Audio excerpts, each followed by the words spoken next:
Hey everyone, welcome back to the channel. Thank you for tuning in. I wanted to thank everyone who has subscribed to the channel up to this point and who has been liking the videos and the shorts.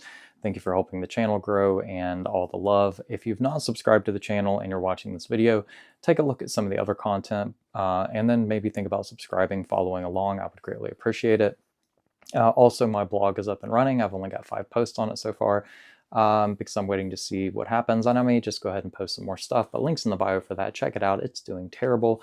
Now on to the main topic, PCCs, MP5s, and in particular accessories, and how to take something that's supposed to be lightweight maneuverable and make it extra heavy, and then the opposite of that. So this is my original MP5. So if you take the coupled magazines, and YouTube doesn't like, showing any level of insertion, phrasing, you can then take, you add an A3 stock, all the accessories, and you take something that's supposed to be lightweight, maneuverable, and ready for clandestine operations, and you make it heavy. So not really a big deal, because as you shoot, you end up losing rounds and it gets lighter. But this is my original SBR. Again, like I said, it is a legal SBR. Unpopular opinion, the A3 stock is iconic. However, the A2 fixed stock is just more functional. I said what I said, at least in my opinion. The A3 stays on here because when people want to shoot it, they want to shoot the iconic A3 Call of Duty stock. So I have a Surefire on here. It is sharp, it is pointy, and I have been one of the guys that has never necessarily disagreed with that, but it's just a very usable rail for the MP5. And when you look at accessories for the MP5, they are very Lego-like in nature, very similar to an AR. However, it is much more expensive to upgrade them. So I was talking to a friend who bought one of these MKEs at the same time I did, and he wanted to add a rail to his. So we were looking at Midwest Industries, we were looking at UTG, we were looking for an old Surefire rail, which I just tried to dissuade from, and eventually stumbled upon B&T rails. So the B&Ts, Swedish-made, great rails, and I like the lockup system on it. You put your regular handguard pin in, and then you have a primary set screw in front that then pushes on the flange that your regular handguard pin went through. Then you have 2 set screws on the side to go ahead and keep the flange from swinging. It's not meant to be pushing a lot of pressure on the barrel, just to keep the flange from swinging, and then you go ahead and tighten it up with that front set screw. So it is a very good tight lockup.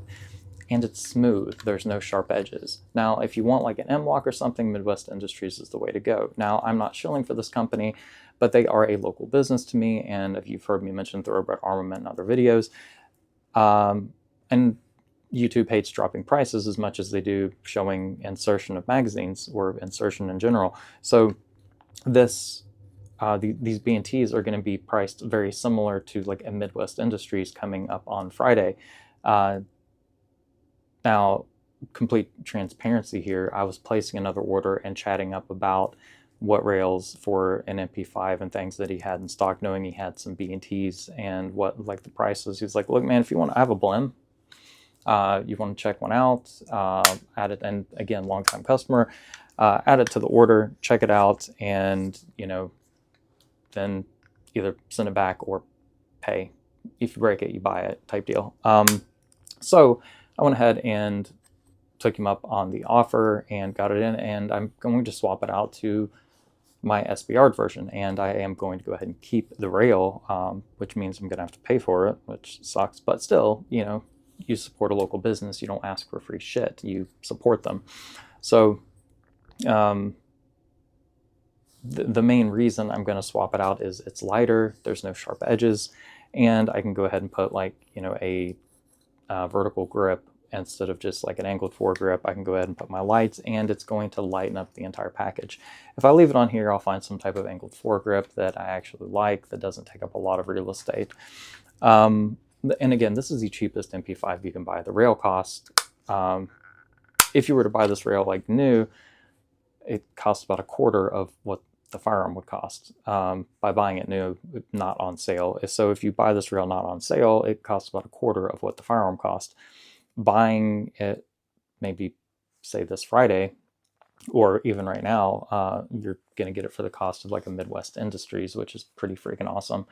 Now, moving on to, just since I have the MP5s out, This has been probably out of 2024. This has probably been the most surprising and pleasant surprise that I've had out of 2024. I did not buy this. I traded a friend for it, and it is a Mac Mp5. I got all the accessories. It was basically brand new when I got it, and I heard that the K models can be pretty finicky. So the Mac 5 there, Mac 5K, it's been very, very reliable. I have a video of me shooting it that no one watched, but still, there is a video of it. And it's just, I love the look of the K model. I just never wanted to pay for one. So getting one on a trade and then being able to have it run reliably has been pretty freaking awesome. Now, I still would recommend, personally, if someone was going to buy one right now, even looking at some of the other PCCs and like pistols that I have a St. Victor as well, 16-inch. Even opposed to the DOE, I would highly recommend checking these gals out right here, because buying that, and then even with the B&T rail on sale, you're going to have under what a DOE cost, and you're going to get a quad rail. Because despite what people say, quad rails are better than M-LOK. I said what I said. That is really it for the video, guys.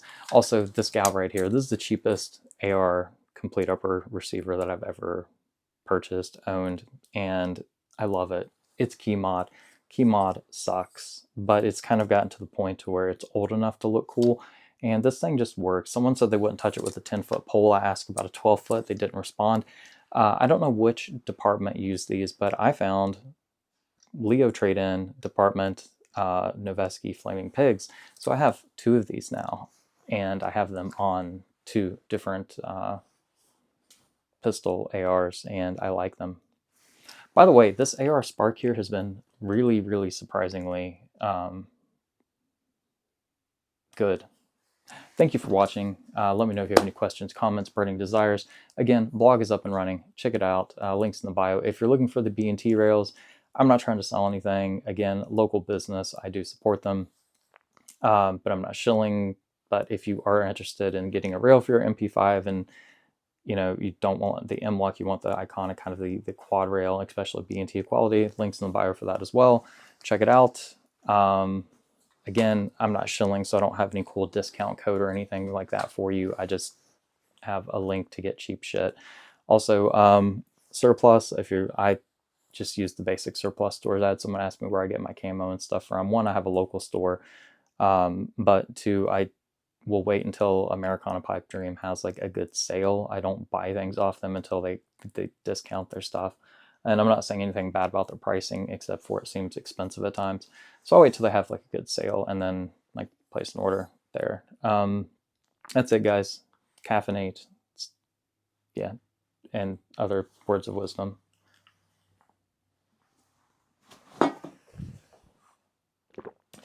by the way, I'm not dissuading anyone from buying a DOE or a 635. They're amazing. Hydraulic buffer system, also even more amazing. But if you had to just buy this, and it is going to just be this versus being able to get this, I personally think this is going to end up being more long-term usable in my opinion. However, this is also really badass. That's your decision to make. And the A3 thing, I'm going to stick with it. Someone's going to disagree with me. The A3 stock, it's iconic, guys, but A2 is more comfortable. Thank you for watching. Gonna find a way to exit now.